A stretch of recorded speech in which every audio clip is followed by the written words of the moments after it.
আজকে আপনাদের জন্য নিয়ে আসলাম জলপাইয়ের আচার রেসিপি। এই জলপাই আমি ডিপ ফ্রিজে সংরক্ষণ করেছি ১ বছর আগে। সেই জলপাই দিয়ে আমি জলপাইয়ের জেলি, জলপাইয়ের সস, জলপাইয়ের আচার ৩ রকমের ভিডিও আপনাদেরকে দেখিয়েছি। এটা হচ্ছে ৩ নম্বর ভিডিওটি। এই জলপাইগুলো আপনারা ডিপ ফ্রিজে সংরক্ষণ করবেন। তারপরে ডিপ ফ্রিজ থেকে সময় অনুযায়ী প্রয়োজন মতো আপনারা এই আচার বানাতে পারবেন। তো আচার বানাতে গেলে সবার আগে যেটা লাগে পাঁচফোড়ন।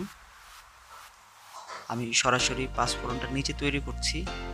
গুয়ামরি, ধনিয়া, সরিষা এরকম কিছু দিয়ে জাস্ট একটু বেটে মশলা বানিয়ে নিচ্ছি।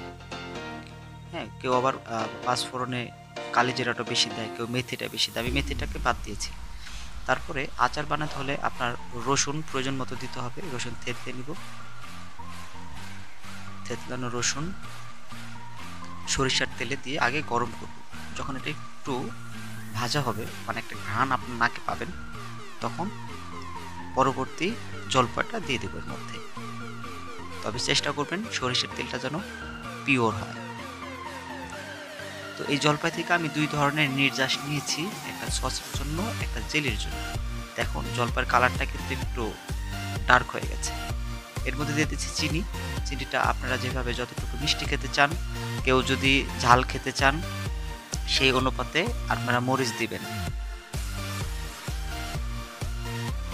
ভালো করে ছিটিয়ে দিয়ে তারপরে এটাকে ভালো করে নাড়াচাড়া করবেন যেন চিনি, মরিচ, মশলা ইত্যাদি যেন খুব ভালোভাবে মিক্সড হয়ে যায়। মিক্সড হওয়ার পরে এইভাবে করে আর একটু সময় নেবেন। তবে চুলাটার আঁচটা কিন্তু খুব লো দিতে হবে। তো আমার আচারটা হয়ে যাওয়ার পরে আমি এখন আচারটা ঠান্ডা করছি। ঠান্ডা করে এটাকে আবার ২ ধরনের করছি। একটা বিচি ছাড়া একটা কাঁচের জারে রাখবো, আর বিচি আলাগুলো আর একটা পটে রাখবো। তাহলে ২ ধরনের আচার আমরা পেয়ে যাব এর মধ্যে, বিচি ছাড়া এবং বিচি আলাদা।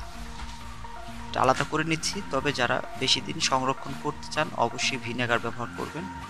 আমি ভিনেগার ব্যবহার করি না, কারণ ভিনেগারও কিন্তু একটা ফরমালিনের মতো জিনিস। কারণ এই ভিনেগারটি ক্ষতিকর। তাই আমি ফ্রিজের নর্মাল টেম্পারেচারে রেখে আমি অনেক দিন খাই। আর আচার আমি আসলে বেশি খাই, এটা আমার বেশি দিন থাকে না। এই জন্য আপনারা যেভাবে আপনাদের ইচ্ছে সেভাবে করে রাখবেন। হ্যাঁ, আচারটা পুরো জারটা আমি ভরবো, তবে অবশ্যই হাত লাগাবো না, চামিচটা ধোয়া হতে হবে। এই জারটা ভালো করে ধুয়ে রোদে শুকিয়ে নিতে হবে।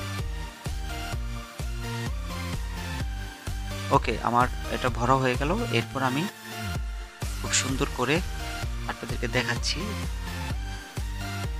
এই হচ্ছে ডান পাশেটা বিচিওয়ালা আর বাম পাশেটা বিচি ছাড়া। আমি এটা বেশি দিন রেখে খাবো, আর ডান পাশেটা আমি আগে খেয়ে ফেলবো।